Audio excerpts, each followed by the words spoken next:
Viewers, welcome to Radio Metro Mail. You are watching Catch Up on Radio Metro Mail. I am Imamul Haq, your today's host. In Catch Up, we invite people who are interested in politics or wish to be in the politics. On 7th June, in 3 more weeks to go, we will have our Ontario provincial election.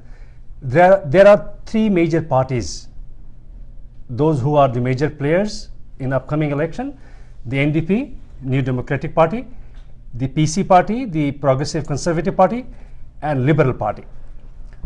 And since the election is very close, as I said, there are 3 more weeks to go, probably many of the candidates, they have already started knocking on our doors. Today in Catch Up, we have a special guest, a young, spirited lady, the woman, who has got the nomination from NDP, New Democratic Party, and her riding is, she is contesting for the election, and her riding is Scarborough Southwest. Thank you very much, Doly, for joining us today. Thank you so much. It's a pleasure to have you on our program. It's my pleasure to be here. Thank you so much. If we start with your career means, if you just give us some idea about yourself, what you are doing, and about your riding to our audience, that Sure. would be great. About myself, Yeah. as you know, I'm the candidate for Scarborough Southwest for MPP. I have grown up in Scarborough Southwest.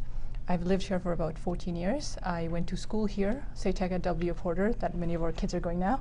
I also went to University of Toronto, St. George. I have a master's in development and planning from UCL. And in terms of my career, UCL means University College London. University College London, sorry, yes. Okay. I worked at the University of Toronto Students' Union for a few years. I'm also the research officer at Society of Energy Professionals, where we represent a lot of energy workers and lawyers, IT professionals. And right now I'm on leave for this few weeks for election because we're canvassing. And before that job, I was managing a campaign called Keep Hydro Public, which was to stop the sale of privatization of Hydro One. Thank you. You have raised that issue that you were involved in a campaign. This morning when I was watching television, I got the news that the Hydro One, they have proposed, or they have already increased the salary of their CEO and the board of directors. So this is one aspect. So keeping that in mind, since you were involved with that campaign, so can you just give us some idea that before getting into politics, as you said, that you got involved with that campaign. So can you just tell us something about that campaign? Of course. It was a province-wide campaign. I'm really proud of the work that we did. We went across the province from Scarborough to Thunder Bay to Sudbury, and met people around the province just to see what people felt about the privatization. Because Hydro One actually is just, it's one of the few things that this province owns. And what I mean by that is people own it. So you and I own it. And anything that we earn from it, so the dividends actually come back to the province. Okay. So every year, about $749 million used to come back to the province for us to use for things like our schools, our hospitals. And when the Liberal government decided to sell off Hydro One, about 83% of the people opposed it, because we knew that things like the salary increase. So those benefits will not come to the society or these? Not anymore. Well, it was to the province. So the government would have that money to use it for things like our school, like repairing our schools, for example. What happens now is about 53% of it is sold off to private shareholders, which means that the government doesn't have that control or because majority is exactly. Yeah. And when people opposed it, that was their biggest fear, is that it's a golden goose. It lays the egg. Don't sell it. We don't have a lot of things we own anymore, so don't sell it. But the Liberal government had a majority government, so they didn't really need. They were a little bit arrogant, in my opinion. So they went ahead and sold it. And now what we're facing is CEOs getting 8 times more the salary than the years before, which I think it's a little unfair because we've got working class people who are still suffering, and electricity rates went up. Yeah. It went up so much that some people are deciding between groceries and paying their electricity bill, or their rent and paying their electricity bill. Okay. That's how difficult it's been. Okay, thank you very much. Now let's come to the your riding. So, what are the existing problems or issues that you have identified, or your party has identified, or your team has identified, in order to address those with care? Do you have certain things like that, the priorities, that these are the issues that you need to address in coming days? Well, in my riding, in Scarborough Southwest, I think we have quite a few issues that we would like to address. But my number one issue would be addressing child poverty. Within this riding, we have some of the poorest residents. Just in Oak Ridge region, for example, we have 53, I think it's 53 or 56% of our children who are growing up in poverty. That's unacceptable. That's Definitely. we cannot accept our children growing up in poverty. Another issue I want to address is seniors. Our seniors have given back to this economy for many, many years, and they deserve to live their last few years in respect, and we want to make sure that they receive the care they deserve. Another issue I would address is also transit. Getting, just within this riding, getting from one corner to another, it's so difficult. You have to take 2-3 buses to go from one end of, this riding to another end. It shouldn't be this way. It should be a lot easier to get to where you want to go to. So you're talking about the TTC services? Yes. So buses, for example, subways, and I would say the operation of it. So you're not waiting for an hour for a bus. They don't break down in the middle of your ride. Okay. Thank you very much. So the other issue is that domestic violence. I think, unfortunately, even in Canada, even in Ontario, we often see the domestic violence at home, right? Yeah. So, do you think that your riding is also having the same problem, or how do you like to address those, if you really think that this is an issue in your riding as well? I think the sad truth is it's everywhere. I think it's in this riding as well as other ridings in this province. And I think one of the biggest issue with, the number one issue with that is sometimes because of the stigma, we don't like to address it. Or because of fear, we're not able to address it. And from my volunteer experience in the past, I know for a fact that this province does face that. People, from all backgrounds, where we have, for example, I think women face it more, but I would say domestic violence it occurs for children as well, for men as well. So I would say it does exist, and the NDP actually has a good platform to address that, and I'm very proud of that. Okay, so if we really want to address that issue, so what are the basic things that we need to address or take care of? I think we have to first recognize that it exists. Yeah. Yeah, and the second step is also understand different cultural differences. So sometimes what we try to do is we try to find a fix without understanding how this culture works, for example. So we impose our way of changing things instead of understanding what goes on in that household. The dynamics in that household, why that individual is not coming out and sharing what he or she is going through. If a wife, for example, is abused, I'm sure there are many reasons. And I was involved in victim services, where I got to volunteer there and learn about counseling, crisis counseling. And one of the things we did was, you have to understand why she's hiding that, for example, because it could be that her children, who she loves so much that she doesn't want to let go of her children. It also could be that she's afraid of losing the status she has, or maybe she doesn't have her IDs.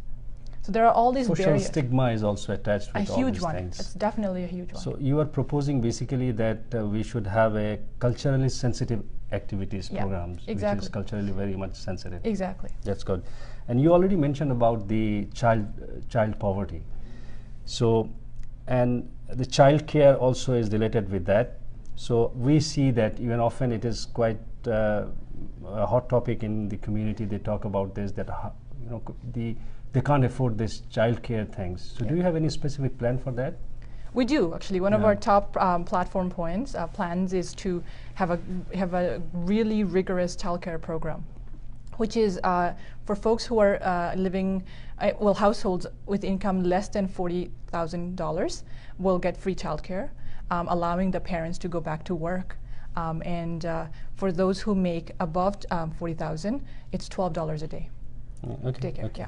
And with regard to the education, so there are a number of issues that we found that people are talking about in the community.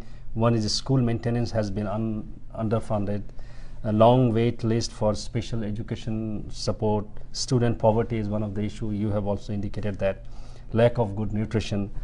So unequal allocation of resources, because different schools, they don't get the same kind of resources that they need. So how will you address these issues, or your government party is planning to address those issues, even in your riding? Yeah. First, I want to share something, which is I'm one of the few candidates who's received endorsement from OSSTF, which is the Ontario Secondary School Teachers Federation, and the party has actually also received endorsement from ETFO, which is the Elementary Teachers Federation, and that's because we have a really good plan to fix that. Right now, our classrooms are packed. We have over 40 students in one classroom with one teacher. I don't think the students will be receiving the level of attention they need from the teacher with that many students. Even for kindergartens, for example, if you have that many kids, how is the teacher supposed to look after each one of them, give that attention they need?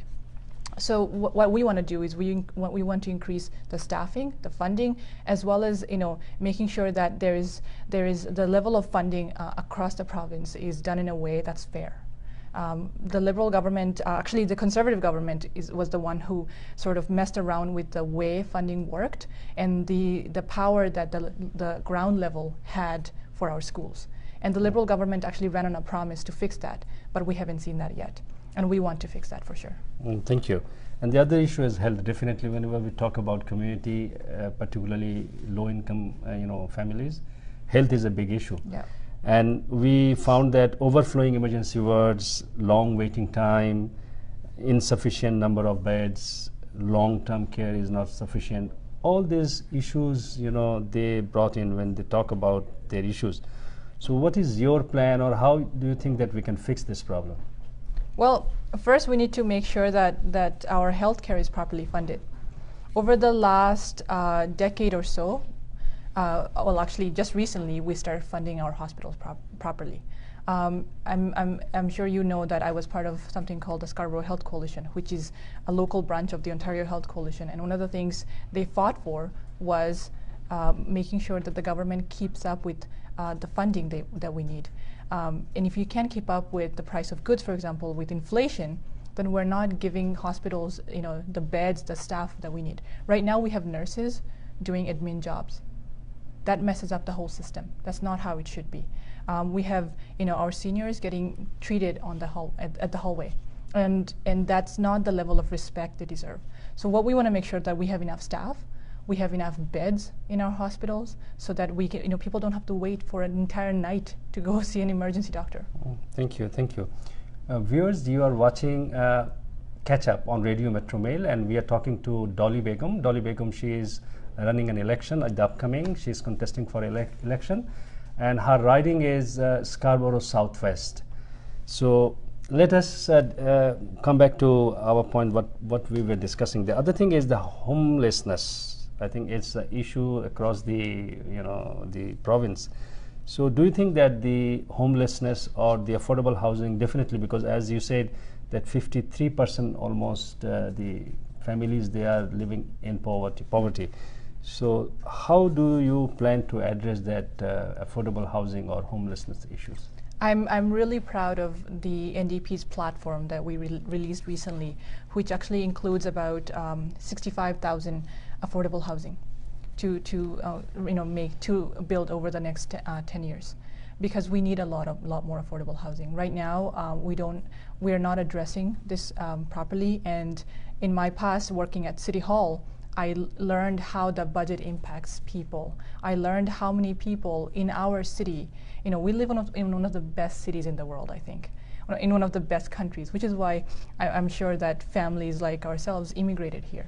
But it breaks my heart to see that people are still living on the street. It shouldn't be that way. Thank you. So there are a number of issues that you have raised that you are planning to address those issues. Viewers now will see. I think I just want to add one more thing, that if you are elected, hopefully you will. So what would be your priority for the first year? The first year, I think there are quite a few priorities, but what I want to do first is what I mentioned before, is to address child poverty. I want to make sure that that people in this riding are represented well and their interest is heard. I know our seniors have been raising their concerns about the way they're treated. We want to make sure that we address that. We want to make sure that our children are getting the best education they deserve. And we want to make sure that our parents who came here with so many dreams, we turn them into reality. And I will make sure that I represent people's interest, and I will be there, and I will show up to things like the way an employee of the people should. Thank you very much. So the other thing I would like to ask you, you are born in Bangladesh, right? Mm-hmm. So you migrated when you were what age? 11 years old. 11 years old.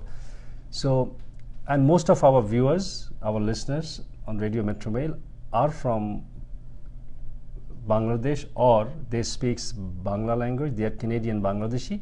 So do you have any specific message for them? I think my message to them would be to, well, first, I hope I can count on your blessing and your support. I've taken a very big step, and that's because I believe that our community can work together and make me step forward that many of our children one day hope to do, and it becomes normal for many of the girls that look like me to run in politics and to end up in Queen's Park or Parliament in Ottawa.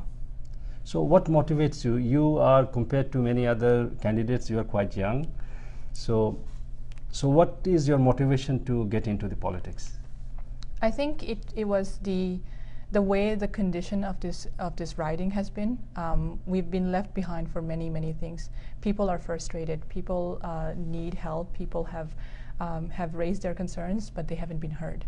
And also personally, I've seen after an accident, my father went through the healthcare system from hospital to rehab, and I've seen the way he was treated. I think we have him because of the public healthcare system that we have, and I want to make sure that these kind of services are kept, maintained well, so that people in this province can use it and when they need it.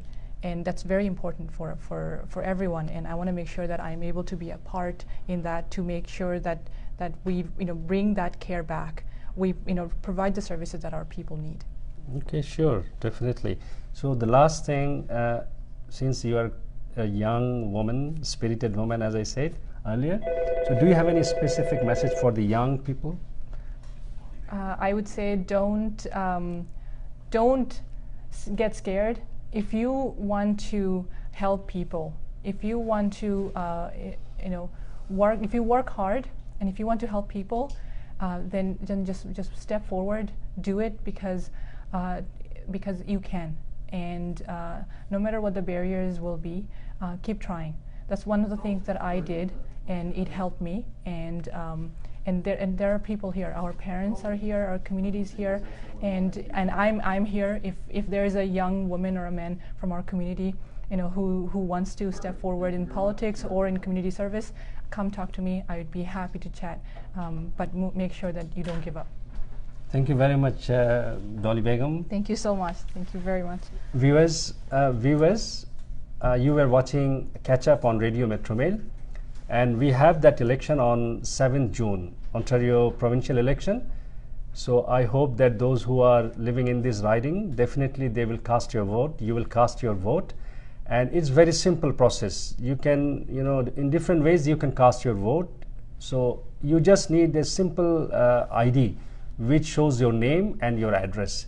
If you want to go for some other option, want to take some other option for voting, so you can go and check online Ontario election website and see how you can cast your vote even if you are not around. Thank you very much for watching our program. In our next episode, we'll bring another guest. Till then, take care, stay well. Thank you very much.